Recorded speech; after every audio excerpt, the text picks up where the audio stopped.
To what you guys were just saying, one thing I've heard from a lot of players is when they talk about coaches, the really good ones are the ones that are honest to your face and are honest to you behind your back, and you can trust them. And I'm always amazed at how many stories I hear that there are so many coaches that aren't like that. Snakes, yeah. How many coaches do you think are real ones? Like, I can imagine Pop is one of the realest there is. How many are actually coaches that you can trust?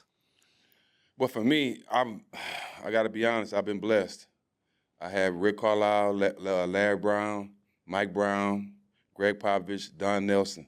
So I had all real and Paul Silas. So I had all veteran coaches. I didn't have no guys that shot you the bullshit. They all kept it real. So because that does happen, right? Yeah, absolutely. I had, but one coach, Scott Skiles, couldn't stand him. You didn't like Still Scotty? I can't stand him right Wasn't now. that your talking about teammate on the Orlando it. I Magic? want to punch him right now just thinking about it. I love Scotty Skiles. He was in Shaq's wedding. Can't stand Scott Skiles.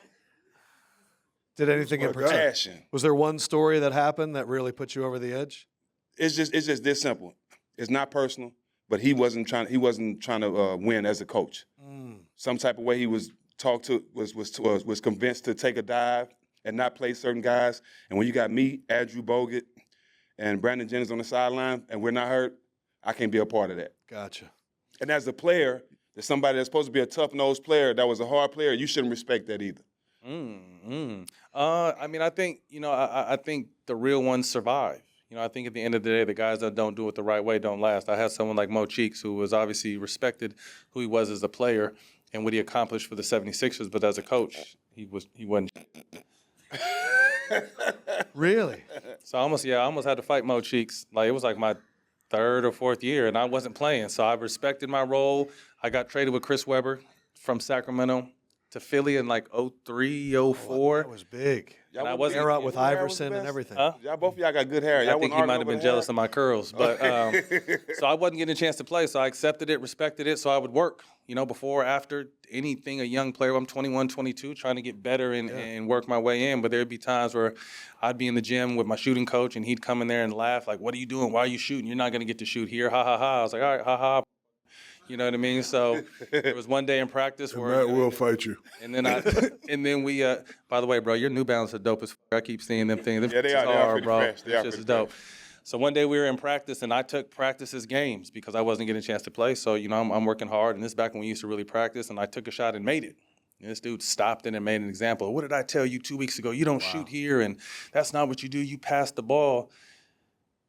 And I just took off after him. And lucky Chris Webber grabbed me like right before I got to him, because that probably would have been probably the end of my career before it even really got a chance to start. So to this day, I don't. Matt will fight but you. also, I also thank him because it kind of gave me the motivation to, Hell yeah. work harder and be able to mentally handle this game. Because these guys will tell you, once you get to the top, everyone can do a lot of different things, and your mental approach is how will get you over the top.